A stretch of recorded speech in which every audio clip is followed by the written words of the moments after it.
Welcome to the debut episode of Jerkin the Curtain. I'm El Toro Loco, and this is Dizzo. And we'd like to start off with a little bit of introduction.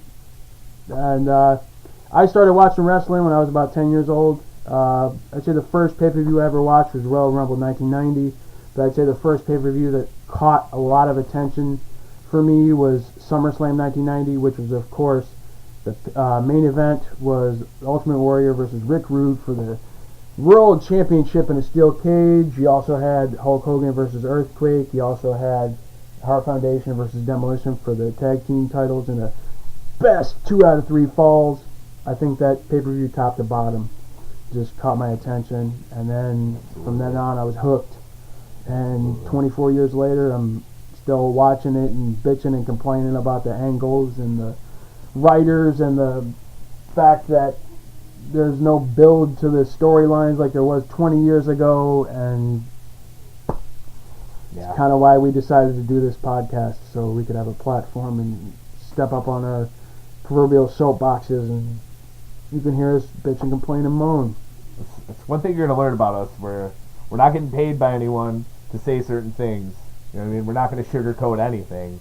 We're going to speak our minds, and that's what you like it. If you don't like it, I'm not really giving a shit. Then you can listen to another podcast. Yeah, there's a lot of them out there. There's quite a few. So, take your pick. If you like what you hear and want to give us a shot, we definitely appreciate it. What would you say is, when did you start watching wrestling? When did wrestling hook you? I mean, I was really young. I remember catching glimpses of WWF, obviously. I would watch Superstars. I gotta say, I was casually into it when I was a kid, and then I saw WrestleMania 5, and WrestleMania 5 hooked me. Roddy Piper, I don't know what it is ever since I was a kid. Just the loose cannon just drew me to it. And that segment with Morton Downey Jr., when he asked him to put that cigar out and sprayed him with the fire extinguisher. Yes. That hooked me on the entertainment part. What's the main event of that? Was it Hogan and Savage? Hogan and Savage. The Mega Powers. The implosion of the Mega Powers. Yes. I don't have to say anything but Macho Man Randy Savage. He was my favorite wrestler growing up. All the way down to having the Macho King wrestling buddy. Yes. It was Macho Man all day, and then obviously, I became hooked from there. And then a real vivid TV thing that stood out to me when I was a kid, I was probably 9 or 10, was Clash of the Champions. The first Clash of the Champions I ever saw. The first time I saw WCW ever, and it was Sting with a broken leg trying to attack Ric Flair and the Horsemen while they're inside a cage. It was insane, and there weren't many moments for WCW back then that were that good. They brought in RoboCop, for crying out loud. On the other end of the spectrum, you and I previously talked about, they had Todd Champion and Firebreaker Chip, which still to this day, if any of you listeners know what in the blue hell a Firebreaker is, please tell me, because I have no idea. I don't know who was in charge back then, who was, the head of WCW and made the decision. It was probably, probably the same guy that did the Ding Dongs. Was it Bill Watts, do you think? No. Whoever's the guy before Bill Watts. And I just recently watched The Rise and Fall of WCW DVD again, which, if you don't feel like buying it, somebody out of the kindness of their heart uploaded it to YouTube. You didn't hear it from me, but it's on there. At least the documentary portion. It used to be on Netflix, but I think with the whole WWE Network coming out, WWE or Netflix or combination of the both started pulling a lot of their DVDs or features from Netflix streaming. But it's actually a solid, not to get off topic, it's actually a solid documentary, a solid DVD. It it kind of rushes to like the mid '80s with the whole NWA thing, and then it became WCW. But it's very good, especially for a history lesson if you're a new fan, and if you started watching in maybe the Attitude Era, late '90s, you can get caught up on WCW and what's going on. WCW in like the early '90s. Whew. Yeah. Ouch. Yeah, ouch is right. You had, at the same time, you had good wrestlers. You had, after his days in Texas, you had Stone Cold starting out as Stunning Steve Austin. You had Flying Brian Pillman. You had Ricky Steamboat, when he just came back from being the Dragon in WWF at the time.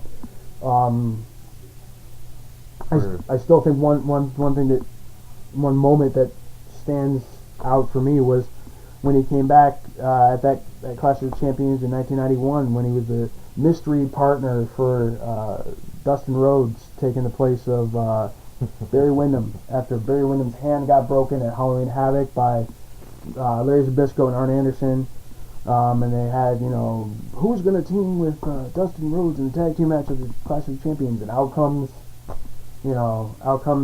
some guy with a cloak, or he had something like covering his face, and he took it off, and it had the big dragon head, and obviously, you knew it wasn't Big Bully Busick, it was fucking Ricky Steamboat.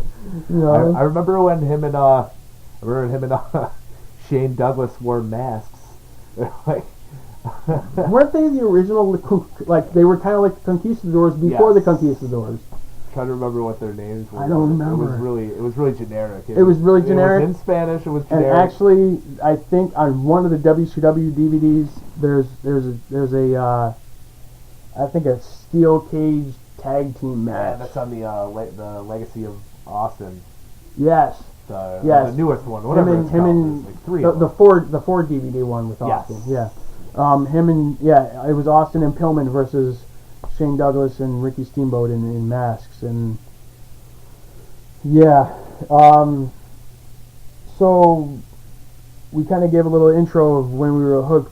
What are good or bad? What are 2 or 3 wrestlers that were, besides Macho Man, that were your favorites? Like, you gotta have Roddy Piper. Roddy Piper, absolutely. They were few and far between. Because more than every good wrestler, they just had some. Either they weren't bad wrestlers, just terrible gimmicks. You know what I mean? Very hokey. Stands out. I really like Ted DiBiase. Even as a kid, I was just a big fan of the heels, kind of. Even when Savage was Macho King. Loved him. Breaking the scepter over everybody's head. Yeah. Busting up Warrior. At Royal Rumble 91. One of the most memorable angles. Dude, everyone loved Ultimate Warrior. I don't care what you think of him now. When you were 8, 9, 10 years old, you worshiped the ground he walked on. That's the thing, you didn't care. He was over Hogan. For every kid that was my age. Okay? And I don't know if many people enjoyed it, but I really liked the angle with Jake the Snake Roberts and Ultimate Warrior when he was putting him through those tests. The vignettes were ridiculous. Oh, like yeah. You'd have him like in a dark cave. The summer of '91. Yeah. They touched about it in Jake Snake Roberts DVD, where like they were going to start this whole program, and then all you old school wrestling fans know what happened. Lead up to SummerSlam 1991, Ultimate Warrior holds up Vince McMahon for more money. He says he's not going to go out in the main event. The match made in hell. Him and Ultimate Warrior and Hogan versus Sergeant Slaughter, Colonel Mustafa, and General Adnan. And then Vince is, between a rock and a hard place, so he decides to pay Warrior and then fire him as soon as he comes back from the curtain at the end of the match. But yeah, that would have been. I think that would have been cool. That had the potential to be cool. And then they immediately had to, after the pay-per-view, at the wedding reception of the the wedding that wasn't, because we found out years later that Savage and Elizabeth were already married. But in 1991 there wasn't any internet, there wasn't any dirt sheets, because so we thought that was their first marriage, but they immediately had to hot shot and stick Jake Roberts in a program with Macho Man, because they had to give him something, so they had the box with the snake in it, which was random and weird, and Elizabeth overacting about it, but I thought that had the potential to be a cool program, the Ultimate Warrior versus Jake Roberts deal. I mean, it was absolutely better than what was it, Papa Shango in the Ultimate Warrior, where we just every time something went wrong, some green ooze came out of the Ultimate Warrior's forehead. I mean, just puking all over everybody, and that stuff was downright awful. Yeah, I mean, you had to take the good with the bad in the late '80s, early '90s with wrestling. I mean, I almost sometimes I think about how it would be now. Back then in the late '80s, early '90s, if they had the technology and it was the quote unquote internet age like it is now. Imagine, something like that. SummerSlam 1991. How fast it would have hit all the dirt sheets. How fast it would have hit Twitter.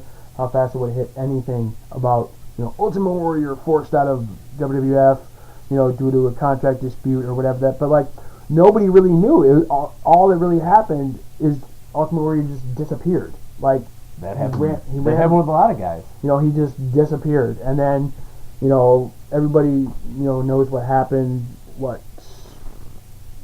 The next spring, Sid Justice, as he was called in WWF, versus Hulk Hogan at WrestleMania 8, and Papa Shango comes out, misses his mark, comes out, and him and Sid are roughing up Hogan, and then you hear Warriors music pops, he comes out, runs them off, and it's just kind of like a do-si-do. It's like Warrior comes back, Hogan leaves. Yeah. And that's the thing too, like when Hogan left in 1992, nobody knew why, they just knew he was gone. And of course Papa Shango missed his mark, so he had to become 15 different characters throughout the course of his career. Kama Mustafa. The Ultimate Fighting Machine, Kama. Yeah. The Good Father. Who was in Right to Censor. Wasn't he Quang? Quang baby. Wasn't Quang Al Snow? I believe Very well Quang was. Very well could have been. I'm gonna consult. I'm gonna consult our overpaid research and development department. To reiterate, we really don't have much of a plan for this episode. We kind of just got into introductions and went with it, and we are just all over the place right now. I mean, in future episodes, we're obviously going to have some sort of format and topic. But we figured the first episode, we're just gonna introduce ourselves, let it fly how it flies. We're really gonna wing it. Yeah, absolutely. Working out well so far. I mean, wells of information. Who are you talking about? Quang, right? Quang.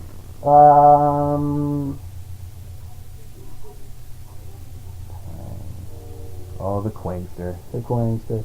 Quang was in a long line of really ridiculous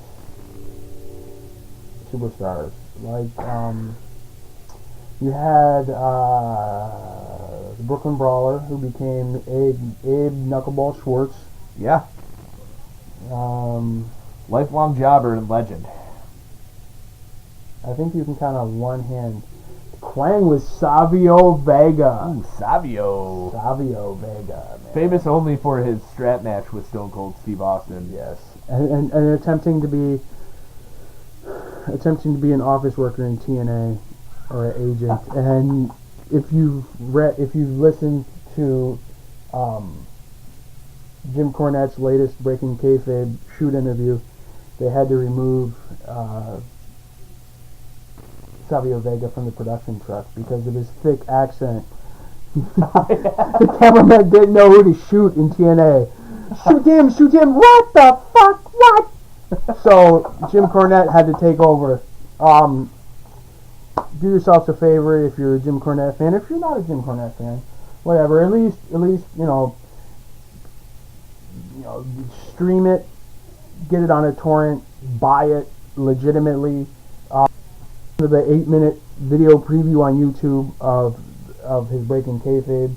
Of course, we only support buying it legitimately. Legitimately. That torrent We don't support getting it the pirate way. Arr. I think both Dizzo and I are very big fans of shoot interviews. We've talked previously about it. I've got a Facebook group that I started, My Wrestling Roundtable. It's not particularly My Wrestling Roundtable, so to speak. Shameless plug. Basically, it's called My Wrestling Roundtable because I thought Wrestling Roundtable wouldn't be a good enough name for it, and A Wrestling Roundtable and The Wrestling Roundtable are already names taken on Facebook.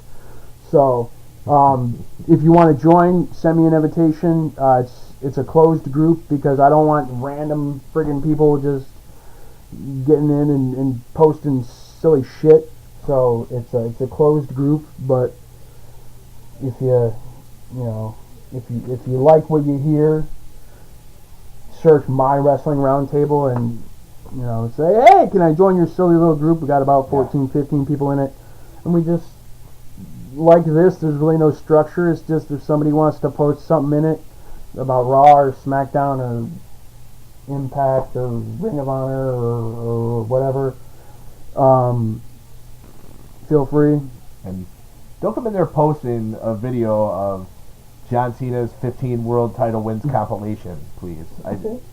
It will get deleted. It's not for that. It's not for that. Absolutely not. His 5 moves of doom again and again and again on a 10-hour 15-minute loop of 5 moves of doom. We're not. No. 10-hour loop. I will say, as much as I enjoy the fact that YouTube took off their video time memory restrictions, there is people with too much fucking time on their hands. Absolutely. I don't need to hear or see the What Does the Fox Say video on a 10-hour loop. How about Darth Vader's breathing on a 10-hour loop? Anything on a 10-hour loop. Pretty sure I saw that. Ace Ventura is saying, can you feel it? Yes, ha, ha, ha, on a 10-hour loop. I don't need to see anything on a 10-hour loop. It's ridiculous. All right. We're getting off subject. We are getting off subject. And whatnot. What do you want to get into? You want to talk about the CM Punk thing? Let's talk about that CM Punk thing. Go ahead. What are your thoughts on it? Oh my God. I honestly, even it's a week and a half later, and I still don't know what to think about it. As a fan, I'm a little selfish about it.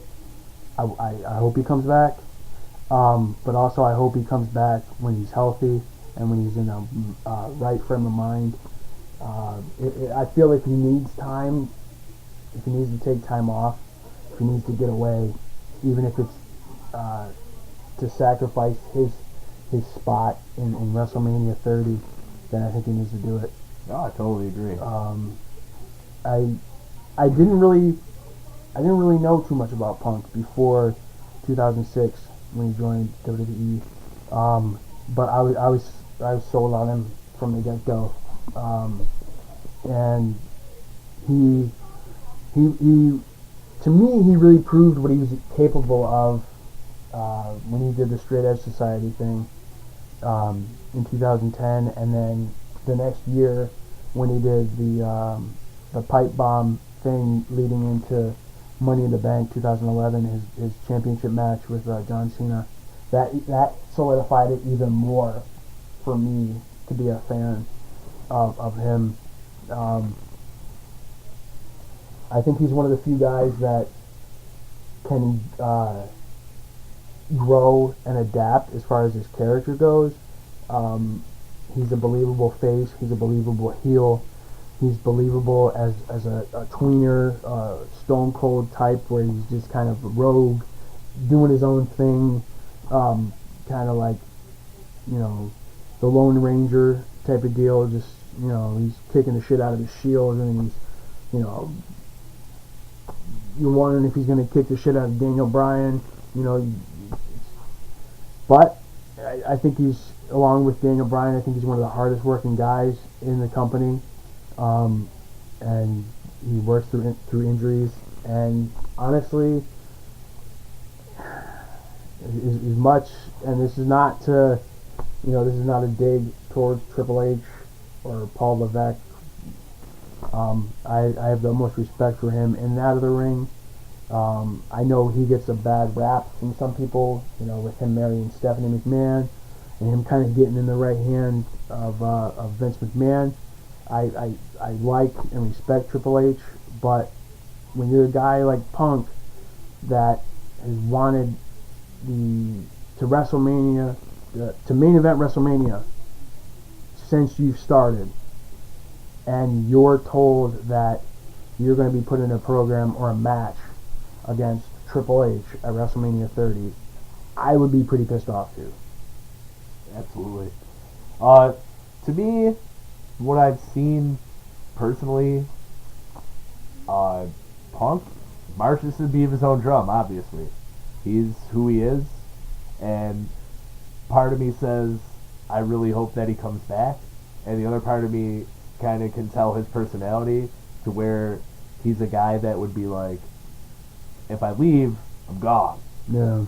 And I'm not going to come back. And he'd be content with that. Yeah. No matter how many people were in his ear or how many fans were clamoring for him. Like, if he said he's done, he could just be done and that's it. That's whatever.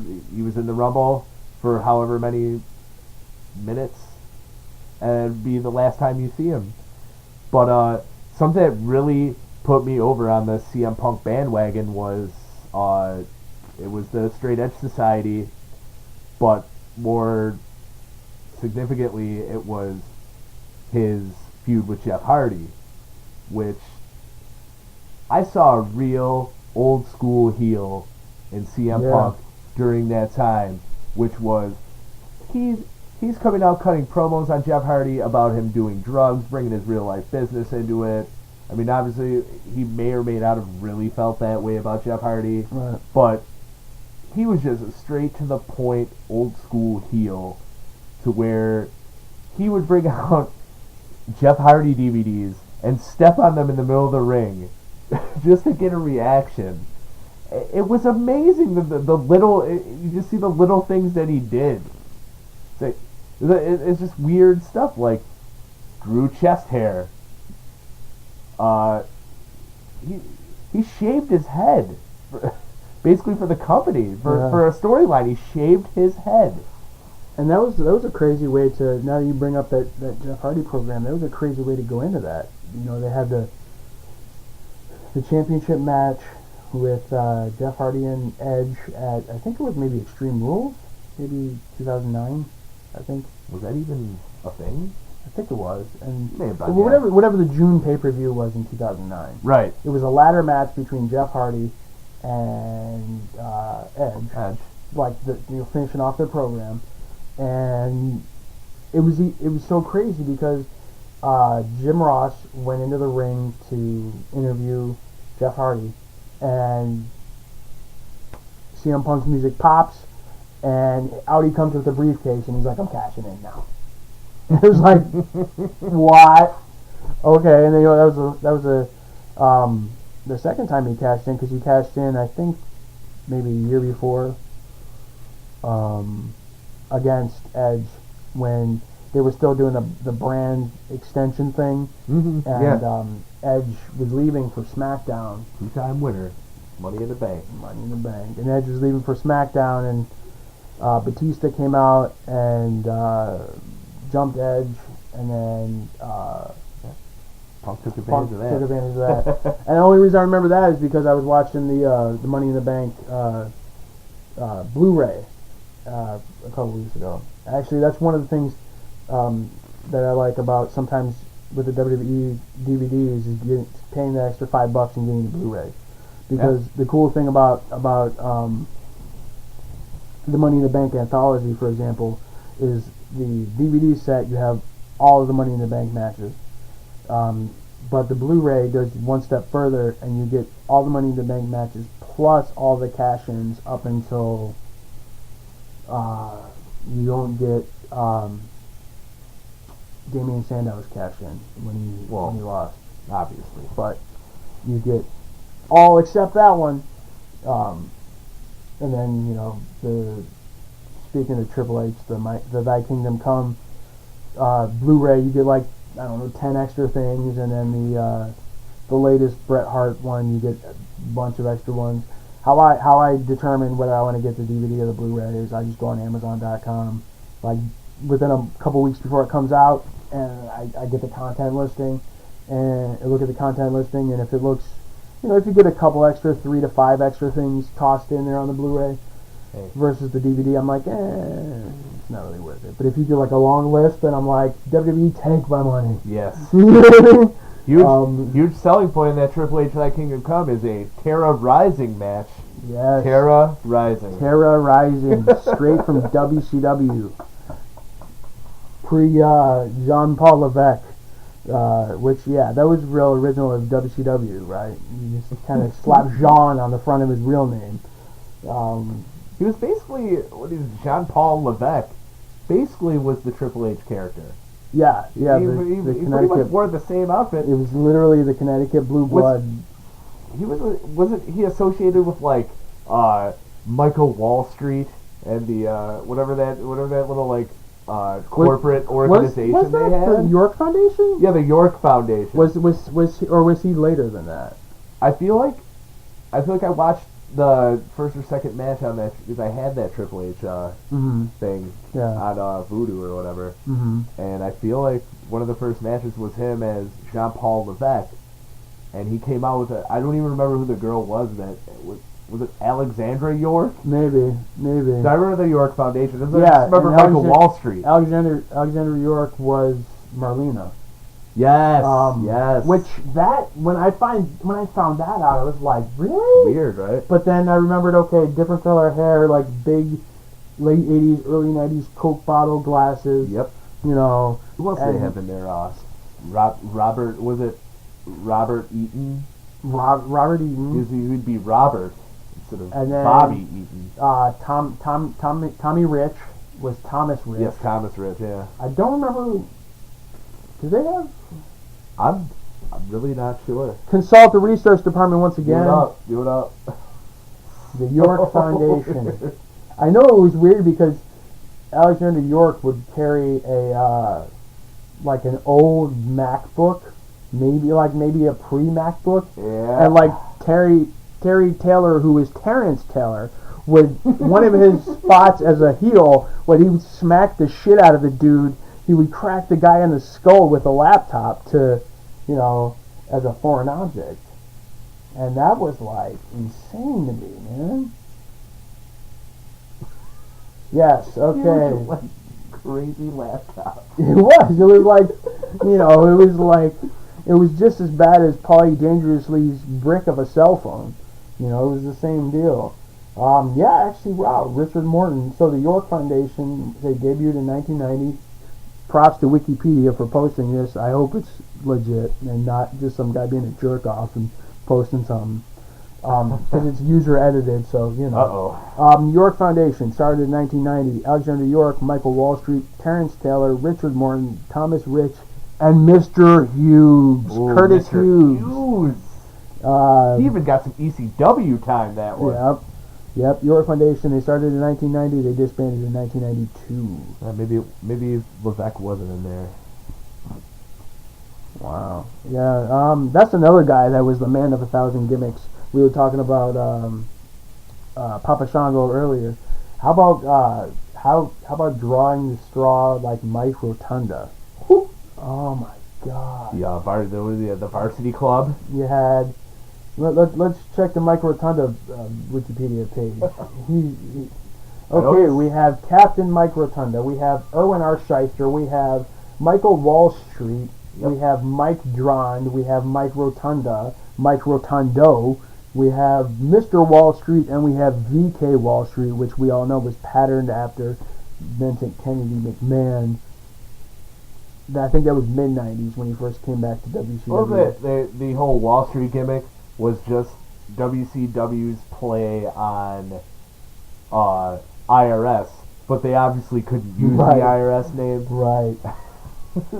That's the big thing that I got a kick out of when I first started watching wrestling in the early '90s.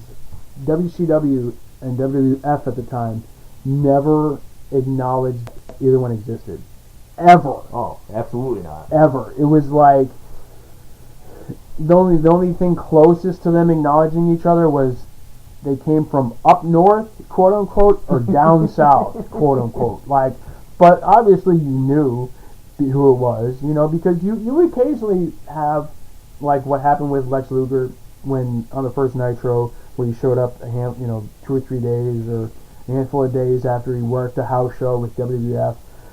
But you would have guys surface months later, like what happened with Jake Roberts in 1992. He, if you've been a fan long enough, he had the WrestleMania match against The Undertaker at WrestleMania 8, and he held Vince up. Not like Ultimate Warrior did to get more money, but he held Vince up to get his release. Then he went to WCW. But you didn't see him from March, April 1992 until August 1992. So there was a 3-4 month time frame that nobody knew where Jake the Snake Roberts was. And then here he comes, DDTing Sting on a chair, and, indirectly, Ron Simmons can thank Jake Roberts for him, becoming a world champion. Ooh, the Ron Simmons world title run. And ultimately, them acknowledging each other is what pretty much killed WCW. Because if anyone remembers, when they gave away the results when Mankind won the WWF title, Tony Schiavone was directed to say, yeah, that'll put asses in seats. Right. And everyone changed the channel. And they changed the channel from then on. I think the weird thing, too, and you and I were talking about earlier, Scott Steiner, Oh, Jesus. being a loose cannon. He would always do that. Like, I remember, I'm sure it's on YouTube, there's a promo somewhere where he runs down, he's in WCW, he runs down WCW about missing the ball on Stone Cold Steve Austin. Like he blatantly names Stone Cold Steve Austin. He blatantly names. That's the one where he shits all over Ric Flair, right? Right. I think he got Dark, suspended. and he's got the girls walking around. He's hanging over the apron. Yeah, he got suspended or fined or something for that. But yeah, it's on YouTube, like a lot of his promos are. Yeah, and then it wasn't until the late '90s they started acknowledging each other, and really. One of the biggest things I can remember is Degeneration X, when one of them was in Richmond and the other one was in Norfolk. I think WWE was in Richmond. Yeah, because they were at the Norfolk, because WCW was at the Norfolk Scope. Yes, and they did the POWCW thing, and That's a good idea for a show. One of these shows we're going to talk about the old awesome buildings that they used to run these things in. I'm telling you. Absolutely. Yeah, and that was one of the first times that I think WWF at the time acknowledged WCW was and then they would do the cheesy Huckster and the Nacho Man and Billionaire Ted. That was the shots fired right there. That was shots fired over the bow, man. Yeah, and WCW that's the thing, they would indirectly acknowledge each other. Yeah. It was it was fun at the time, but 15 years later, just imagine, if the internet was as prosperous then as it is now, like the dirt sheets would have it all over the place. I mean, I think from what I heard, back then and 15 years ago, the only equivalent of dirt sheets was they had newsletters, but you had to pay. So it was mailed to you. Right. So still something would happen a week later you would hear about it. Like for example, when the NWO started, when Scott Hall, came in on Nitro. If you didn't watch Nitro and your buddy didn't call you and say, "Hey man, I just saw, even if you didn't know the guy's real name, I just saw Razor Ramon, on Nitro."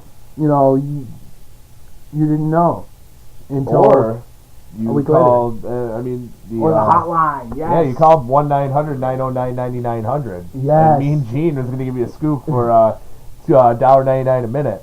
With your parents' permission. With your parents' permission. Oh my. Oh my. I remember I always wanted to call that so bad, but I knew I would get in trouble if I did. I knew I'd get my ass handed to me.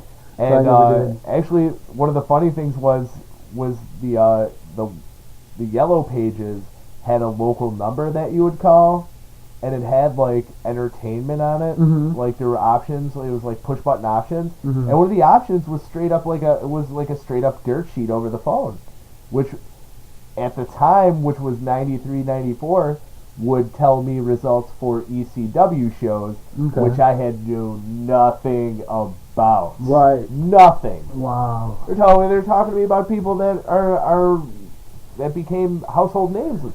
Tommy Dreamer, Sabu, the Tasmaniac. I'm listening to results like, all right, get to the dirt. I don't want to hear about this company that's in a bingo hall. But it turns out like 2 years later, I want to hear all about the company when that's in a they fucking were bingo known hall. as Eastern Championship Wrestling. Yep. When yeah, wow, Eastern Championship Wrestling. Little did anyone know what they had, with Paulie Dangerously becoming the booker after Hot Stuff Eddie Gilbert was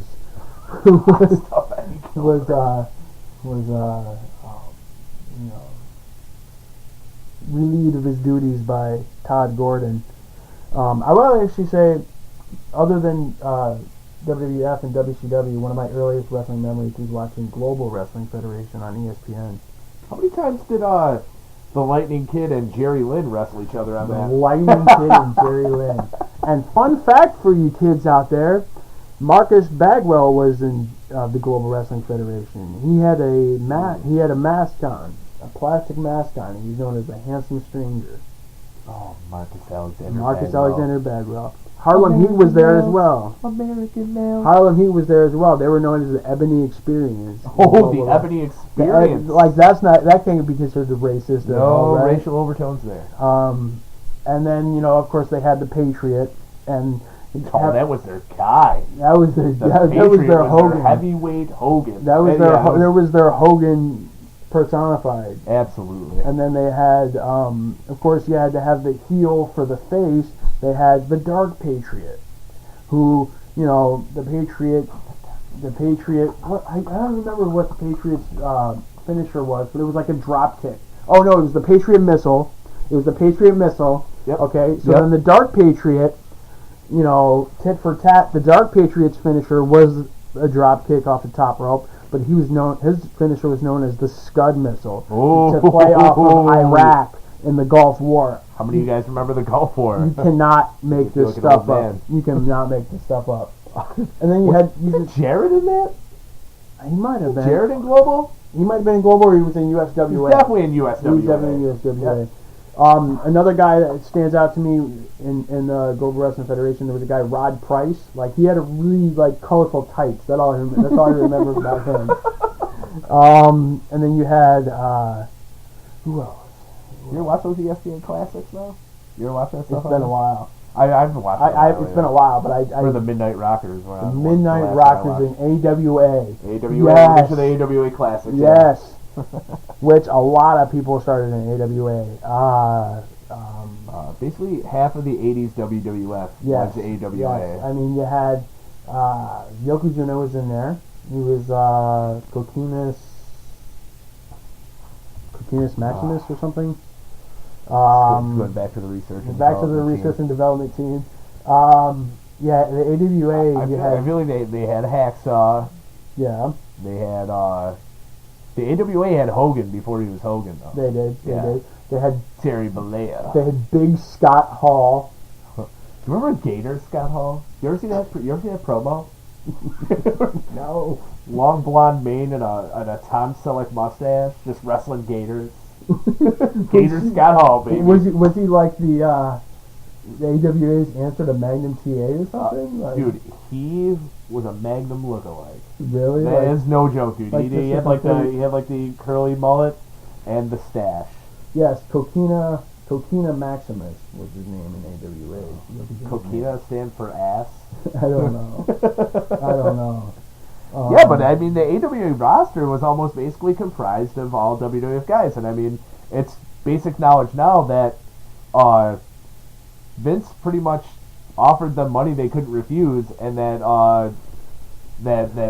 Vern Gagne couldn't pay them in turn, so his company just, I mean, eventually toppled because these guys were taking the sure thing. I mean, ultimately, a lot of people might think these guys were greedy, but most of the guys were looking out for their families, you know. You got to take that bigger payday. Like, I've heard a lot of guys say they loved ECW, but ECW wasn't going to pay all the bills, so when they got the call, they went. It wasn't because they hated ECW.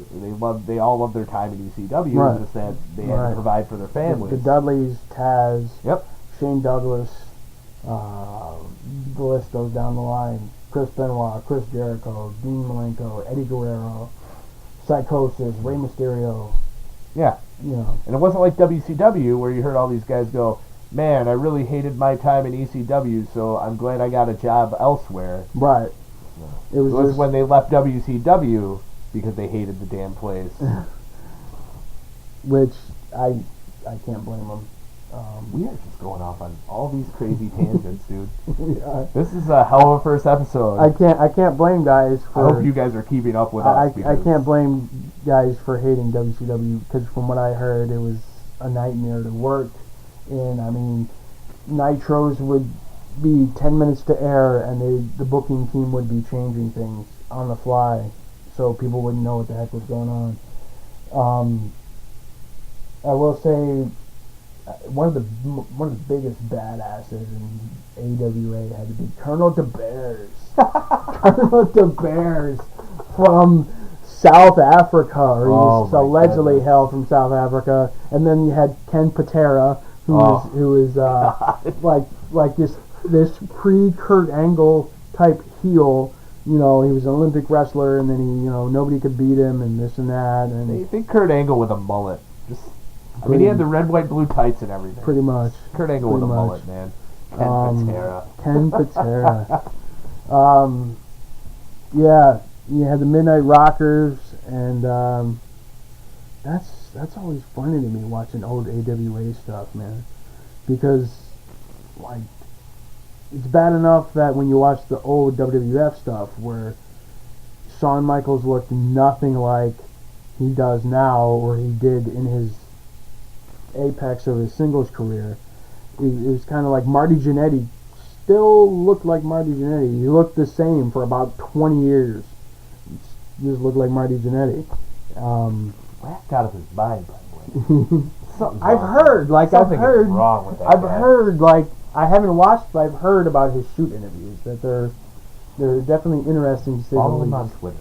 Follow Marty Jannetty on Twitter? Yeah. I'm going to tell all you wrestling fans, follow Marty Jannetty on Twitter. You will be saddened and entertained at the exact same time. I promise. Is that much different than following the Iron Sheik on Twitter? The Iron Sheik is hilarious. Marty Jannetty is sad in an entertaining way. Because everything everyone says to him, he feels the need to answer everything. Every last tweet. And then he has like these grand delusions.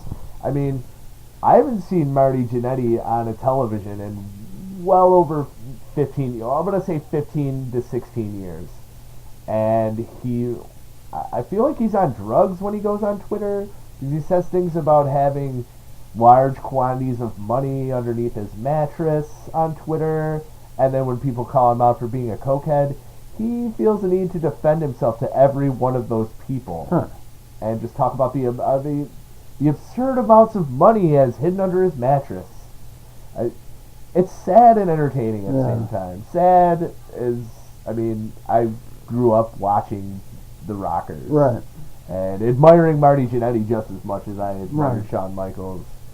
And it's sad to see someone in that state and someone that's so far beyond that Absolutely. they believe their own bullshit. Right. I think, well, I think it's been a long time. I think the last time I consistently saw Marty Jannetty on wrestling was the late 90s. TNA hasn't contacted him yet? No. Oh. The late 90s when he was jobbing to everybody in WCW, mostly on Thunder. And then he had the one-off appearance a couple times, saving Shawn Michaels. They had the Rockers reunion leading up to Shawn Michaels' WrestleMania match against Kurt Angle when they beat La Resistance. La Resistance. Oui, oui. Oh, fucking Rob Conway. Rob Conway and Sylvain Grenier. Can't forget, what's the third guy? You know how they would have gotten over? They had Frenchie Martin as their manager. Frenchie Martin, man. Worked for Dino Bravo. He's a pretty stellar heel. Who's the third guy in them? I can't think of it. Rene Dupree. Yes. The incredible hairless man, Rene Dupree. Oh my God. They should have. Bad time. La Resistance should have adopted the demolition rule. They should have won the straps and had it so 2 out of any of the 3 guys could have defended. Yeah, also originated from the Freebird rule. Freebird rule, yes. Yeah. But you got any other news you want to talk about? We're just everywhere. What do you think of some of the matches on the road to WrestleMania 30 that look like might be shaping up? I have no idea what they. I feel like I'm just as confused as WWE is on what they're going to do. It's downright ridiculous what's going on. It would be a surprise to me if Daniel Bryan was somehow involved in a serious main event. It seems like he's moved on from the Wyatts, but what is he doing now? I mean, maybe he'll fight Hunter. Right. I heard that was the plan for CM Punk, apparently. Yeah. I feel like he didn't like that. Right, if Punk doesn't come back, will they insert Daniel Bryan into it? I really don't understand the setting up the John Cena versus Bray Wyatt match for WrestleMania 30. I don't get it. I don't even see that happening. I don't really understand it. It looks like the beef now is Shield and Wyatt's. Like, yeah. They didn't fully address. They haven't fully addressed what happened at Royal Rumble. Right. When they distracted and then took Cena out, caused the DQ, and Randy Orton ran out of there. Mm-hmm. Were they meaning to get Orton, or were they just there for John Cena? And then all of a sudden they jumped off and they revisited the Shield versus the Wyatt family thing, which a few months ago they had it, and then they left it, and spoilers, everybody. It's weird. They're still going the Shield Wyatt's route. SmackDown, apparently they all have matches, and after each of their matches, the Wyatts talk shit to the Shield, and then after the Wyatt match, Shield cuts a promo on them. So I mean, the only solid thing, I guess, is Batista and Randy Orton. Yawn. I mean, evolution is a mystery. Yawn. Yeah. I mean, I don't get it. I don't get it. Where's the intensity from Batista? I feel like I kind of used to get goosebumps when I feel like I come out and just murder people. The skinny jeans are too tight. Yeah, his intensity is all wrapped up in those skinny jeans. Okay, so what was it? The go home Monday Night Raw before the Royal Rumble. Finally, they rushed this confrontation between Batista and Alberto Del Rio, and because Batista's got these skin-tight friggin' jeans on, he has to do the spine buster, and then he does a Kevin Nash jackknife power bomb because he can't do the Batista bomb or he's going to split his jeans in half. I'm going to tell you, there was a lackluster spine buster into a pretty intense power bomb. Not going to lie, he hit the power bomb better than the spine buster. I don't know what he's going for in his promos. I mean, if he's trying that Jake Roberts effect, going back to Jake Roberts, a lot of guys scream on the mic. Most guys scream on the mic. It's pretty natural. But if he's going for that Jake Roberts approach, I like it. Jake Roberts used to just Jake Roberts is almost in a whisper, but he'd make you feel like he was going to murder you at the end of a promo. It's so he's like an icy cold promo, but Batista's talking like it's another day at the office by the water cooler. He's like, hey, I'm gonna beat you up a little bit, and then go to WrestleMania. I'm gonna fight Randy Orton. That's it. See you guys later. I don't know. I mean, maybe it's gonna take a couple weeks. He's rusty. Very rusty. He's very rusty. I mean, I get it. He isn't, but I mean, trains for MMA. I mean, is he showing that wrestling is harder than MMA? I don't feel like it is. And he doesn't really strike me as someone that really needs a mouthpiece. Where, you know, a guy like Brock Lesnar, you know, you put him with Paul Heyman, and it's kind of like Paul Heyman will say paragraph after paragraph after paragraph, and then Brock Lesnar will say 3 words, and then Paul Heyman will say paragraph after paragraph after paragraph, and it works. His client. It works. I mean, except when, you know, eat, sleep, conquer, repeat. Brock Lesnar was screaming like he had his junk stuck in a zipper, which some would say he sounded like he's screaming like a girl, but whatever it was,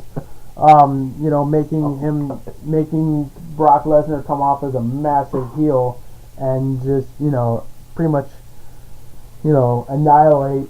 They had him annihilate Big Show at the Royal Rumble. What was bad about that to me is he broke 2 chairs on Big Show and basically beat him with another chair during the match. Yeah. Destroyed him. I really think what killed that was the camera shot of Big Show walking out on his own.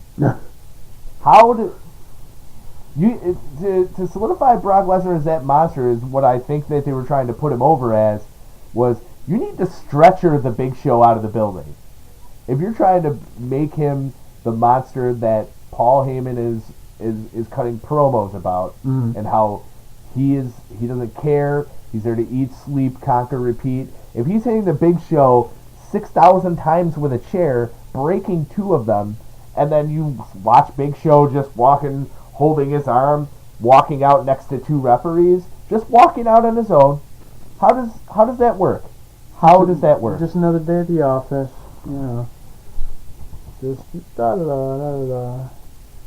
here's an interesting question for you. Do you, after the Royal Rumble and the reactions by the fans, I mean, obviously number 30 was Rey Mysterio. The fans were super pissed. They were irate. They were already turning on the millionth time you've seen Cena Orton. They're already turning there. Right. But when they realized that Daniel Bryan wasn't in the Rumble, do you think that the fans are jumping the gun by turning on them? I mean, being impatient? Right. Or do you think that they're right in it?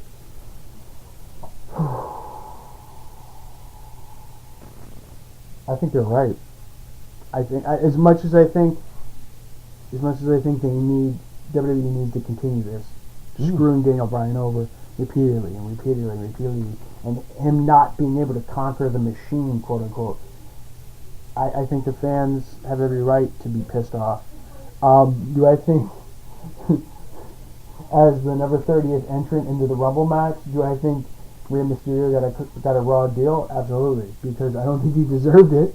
But it's a little old Ray, and West Coast pop. Who's that jumping out the sky? Boo! Booyaka, booyaka! And then this rain of boos in Pittsburgh. And then when Batista won, when he was hot-shotted back and won the Royal Rumble match. You think that was wrong place, wrong time, or do you think that's just a case of WWE being way too predictable? WWE being really too I feel predictable. the exact same way. Being way too Exact predictable. And that's one of the reasons why I DVR the current product, but I don't watch it very often, because how many times are you going to have on Raw, on the main event on Wednesdays and on SmackDown, which is aired on Fridays. I don't need to see a month's worth of Dolph Ziggler versus Fandango or Ryback versus Zack Ryder or, insert mid-card guy versus mid-card guy. Curtis Axel versus, Biggie Langston for a month straight. And then that doesn't include how many times they've wrestled on house shows. It's ridiculous. Why does somebody need to wrestle another guy 15 times in 1 month with no payoff? It'd be different if there was a payoff at that particular pay-per-view for that month. But it's not. Right. It's just match after match after match after match for no reason. Just to have them. WWE is very predictable. Same thing. TNA has become very predictable, and I don't watch the current project of TNA very much, especially the fact that TNA, if you're listening out there, if you want to know what's going to happen on Impact, leading up to lockdown next month, just go on any random website, because March, I think all of their episodes of Impact are in the can leading up to lockdown next month, which is downright ridiculous that you tape 6 weeks of TV in 3 days, during your European tour. I understand maybe a week ahead, but I mean like a whole month worth. Literally a month worth of shows that are just straight up spoiled online. So I mean, it'd be too much time to discuss TNA. It'd have to be a whole podcast. I don't even want to get into that. It would have to be. We have to rename it "Jerkin the Curtain: The Burial of TNA." Because really the current product of TNA, there's really not much good that you can say about it. I can't judge it because I don't watch it. Right. But the spoilers I read sound like they're making some good choices. Right. I mean, there's still that cringeworthy stuff there. Right. But I feel like, there's obviously no Eric Bischoff anymore, no Hulk Hogan, there's no, huge entity over the company. I mean, Jeff Hardy's even taking a break. It seems like they're phasing out, the older guys. Well, Jeff Hardy change for younger. Jeff Hardy's only taking a break because he has a felony. He can't go to Europe. Oh yeah, he couldn't go for those 6 weeks of taping. I mean, Jeff Hardy, good for him. I feel like he's probably turned his life around. Right. I mean, that was some shit that he showed up to a pay-per-view in that capacity. Oh my God. I mean, if you were gonna rebuild your company in the middle of still being on television, and the oldest guy you have is Jeff Hardy, I don't consider that a bad thing. Right. Him taking a break is cool, because he could pop up at any moment. From what I've read, I like what they're doing. Mm-hmm. Bully Ray is still the best guy in the company. Right. But it seems like they're making moves to have a younger roster, fresh talent, not guys you've seen over and over again. Right. You know what I mean? Right. But I mean, there's still those bonehead decisions that they're going to make, like Velvet Sky in a cage, with Chris Sabin and Austin Aries fight it out. Shit like that. I mean, putting the World Heavyweight Championship on Brutus Magnus for no apparent reason other than to have English. Have a European champion. I like Magnus. I do like Magnus. I think he's a good young talent.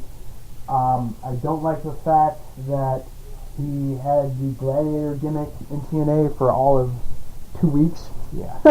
they had these vignettes and this whole build up, and then he came out looking all gladiator-like, like he was Fortune the next week. Right? He was in Fortune or in the main event Mafia or whatever. British Invasion or whatever the hell it is. You remember they used to chant Joe's gonna kill you? Yes. And then 1 week, literally, Samoa Joe had some kind of weird fucking skirt on, and he had people hanging upside down with knives to their neck. Like, what the fuck? It was insane, the stuff they do. Like, 1 week a guy would be one way, and the next week he'd be a psychotic serial killer. It's insane. I mean, I'm all for them getting their shit together. Any competition to WWE might make WWE better than it is. But see, here's the thing about TNA. Dixie. Holy mother of... Get off my television, Dixie. Get the fuck off my television. Horrible actress. Horrible actress. I'm a firm believer that you can have a gradual build from a face or a good guy to a heel or a bad guy.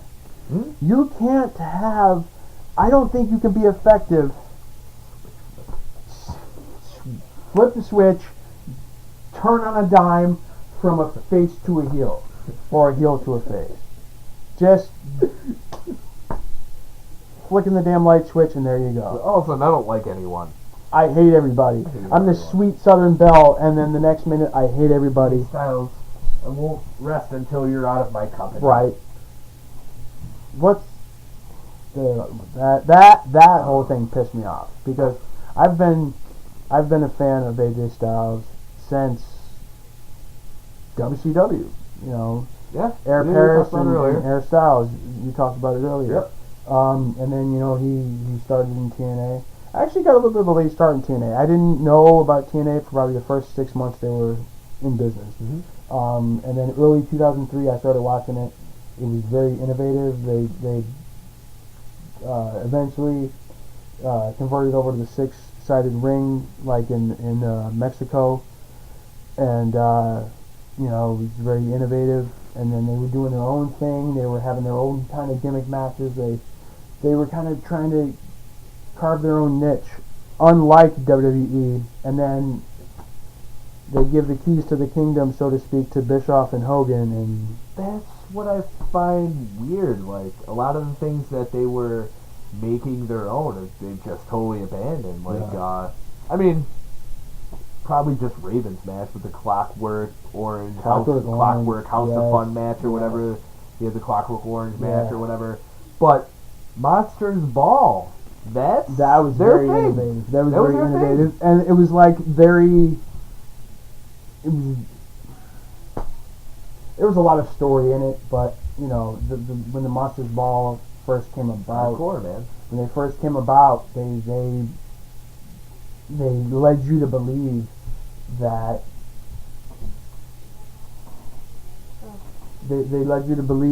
they locked guys in solitary confinement in a cleaning closet for 24 hours or whatever it was, and then they let them out, to fight, like they locked up Roddy Piper in Alcatraz, right? Like something just like totally out of the ordinary and just weird. Yeah. It's out there, and I do think they're turning the corner with what they're trying to do now. But they need to get Dixie off the TV. Oh, absolutely. I feel like there'll be an end game to that, though. Like, that's the thing. Like, I wonder if can't do it too soon. I wonder if they'll do a build and they'll have like AJ come back. We'll see. Or something. It was money. He's doing the Ring of Honor thing now. They just his first televised match just showed where Roderick Strong botched the shit out of a Styles Clash. It was an excellent match up until that point. I'm not gonna lie. I don't understand how Roderick Strong did it. I'm sure they've wrestled each other in the indies many times, and if you didn't see it, basically what happened is he tucked it. It looked like Roderick Strong tucked his head like he was about to take a pedigree, like a Triple H pedigree. Yeah. He tucked his head and went head first, where you're supposed to flatten out when you take a Styles Clash. I'm sure if you don't know the move, Google it, or go on YouTube. You'll see it. Yeah. So that kind of rounds out our TNA. We're actually gonna stop and we're gonna come back for part 2 in just a moment. And we are back. Part 2 of episode 1 of Jerkin the Curtain. I think we're going to touch on, actually, Dizzo was just telling me about the last local wrestling show that he went to. What is it? Empire State Wrestling. Empire State Wrestling. Yeah. They have their shows in Lockport, which is about a half hour outside of Buffalo. That one I was telling you about earlier was their equivalent of WrestleMania called WrestleBash. Mm-hmm. They was holding a bigger venue in Lockport. Mm-hmm. I want to say primarily they hosted at the St. Johnsburg Fire Hall, which is on Ward Road, a little bit down the street here, in North Tonawanda. Okay. Yeah, primarily they hold their shows there, and I was just telling El Toro that the last show I went to, that if anyone remembers, Zach Gowen, he was there, and he was there with another guy that I had heard of but never saw. His name's Gregory Irons, and he's a wrestler that has cerebral palsy. I'd only heard of him because they had some show. I read a story. They had some show where CM Punk came out and pretty much endorsed Gregory Irons. Like came out in it had to have been in Chicago. I mean, yeah, I think it was an independent show that I think Punk might have. Like maybe did he have a match there or something, or like some kind of impromptu thing? It was 2011 when he was just running around everywhere. Yeah, after when he was doing the Comic Con thing, and he went for he just went and endorsed him or whatever. Right, yeah. He endorsed Gregory Irons, but anyway, at this ESW show I went to last month. Gregory Irons and Zach Gowen were a tag team, which is funny enough named the Handicap Heroes.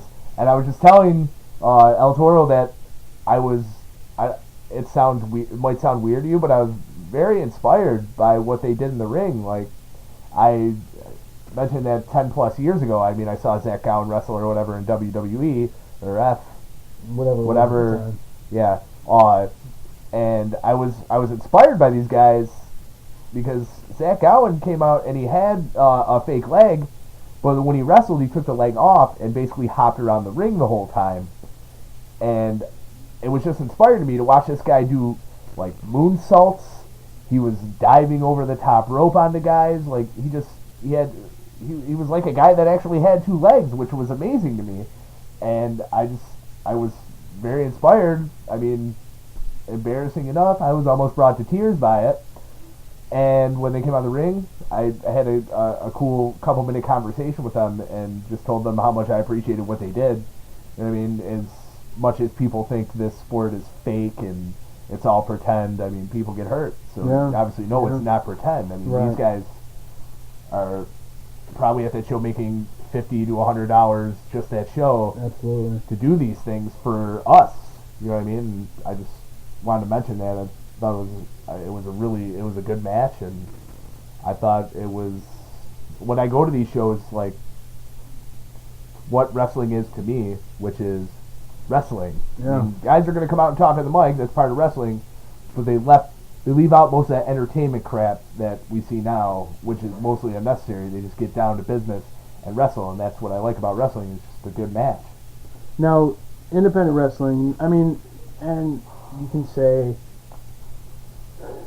Ring of Honor is independent wrestling, but I think they're probably the most non-traditional independent wrestling company. They're one of the most well known. So they do, even though they're an independent wrestling company, they still do programs, and they have guys work together for 2-3 months at a time, leading up to a payoff, either a gimmick match or some type of deal. But these local independent shows, do they have programs, or is it just kind of just matches? Or I mean, there are feuds. Yeah. And sometimes they'll just throw together like two guys to fight each other. Right. But there are a couple ongoing feuds. There's actually a couple guys that really impressed me at the show besides Gregory Irons and Zach Gowen was this guy named Will Calrissian.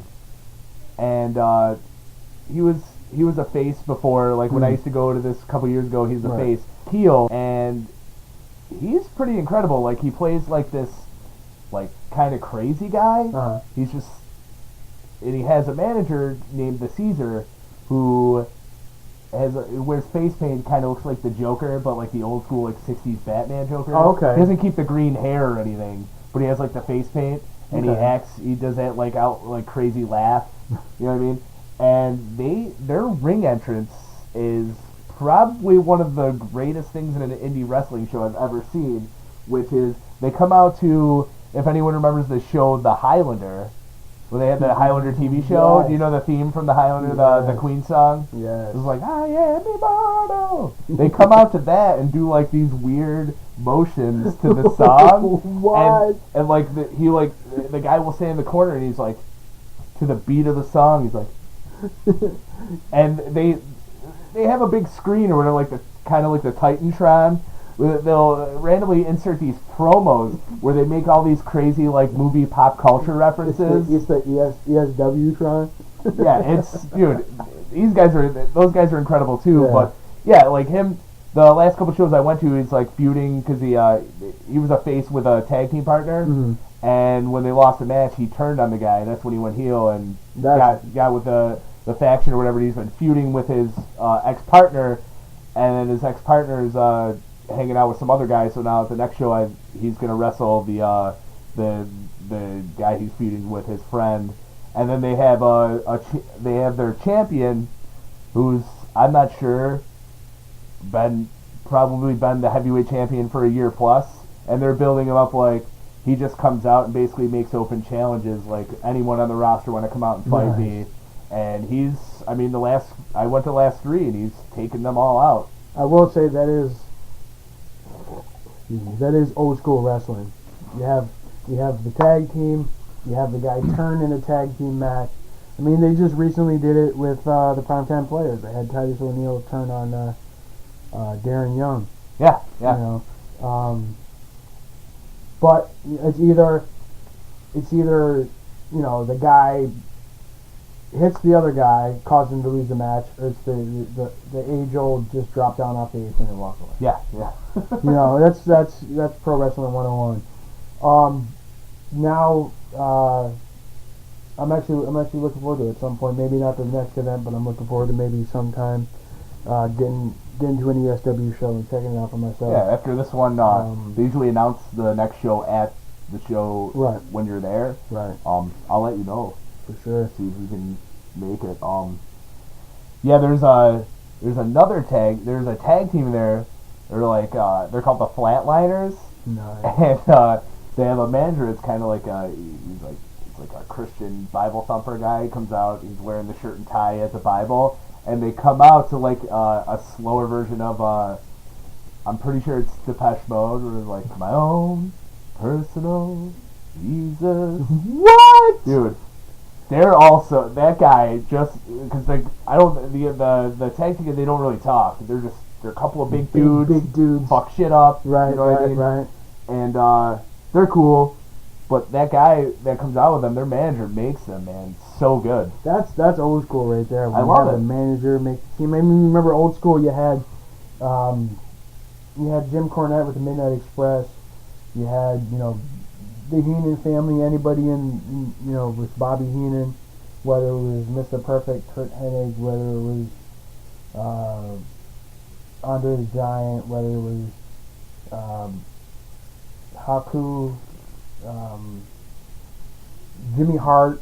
Jimmy Hart would make a team or make a guy. Not so much make him, but make him that much better.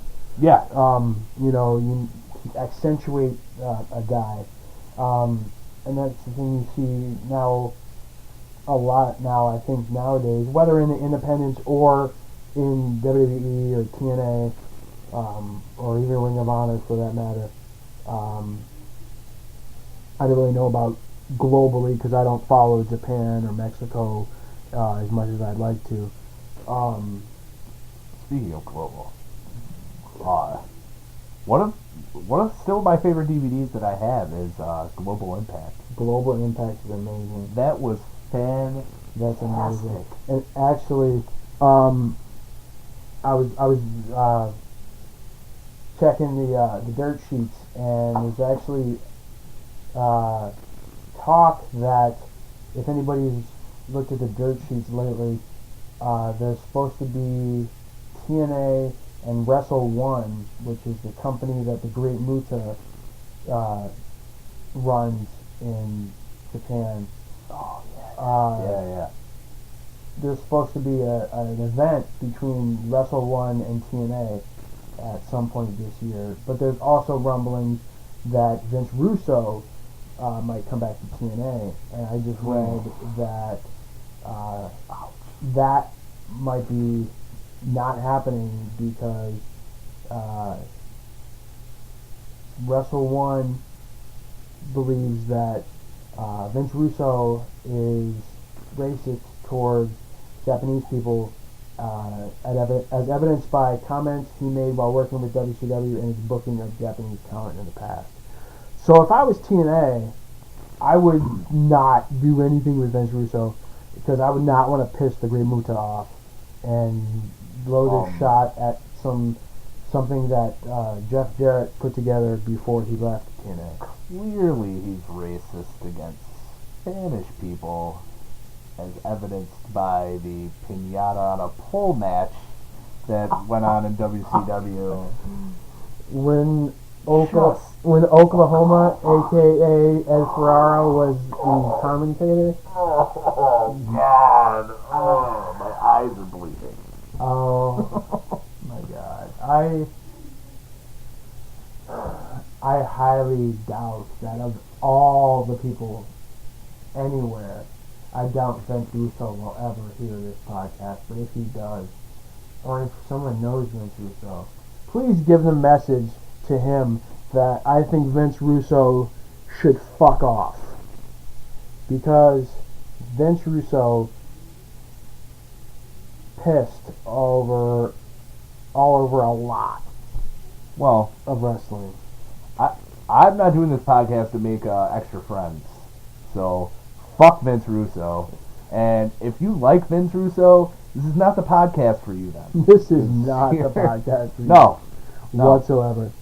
I mean, I challenge you to shoot me a question or debate me on the Vince Russo topic if you are that in love with him. But any real wrestling fan, fuck Vince Russo. If you are the president of the Vince Russo Ed Ferrara fan club, please, by all means, let us know how much you care for them and how you think we're horrible people for how we feel about him. Vince Russo, the one thing Vince Russo forgets, and it's been said by many people many times, when he was in WWF during the Attitude Era, he had a filter. That filter's name was Vince McMahon. Any idea he had that was Crash TV, he would take it to Vince McMahon, and Vince McMahon sometimes would shoot it down.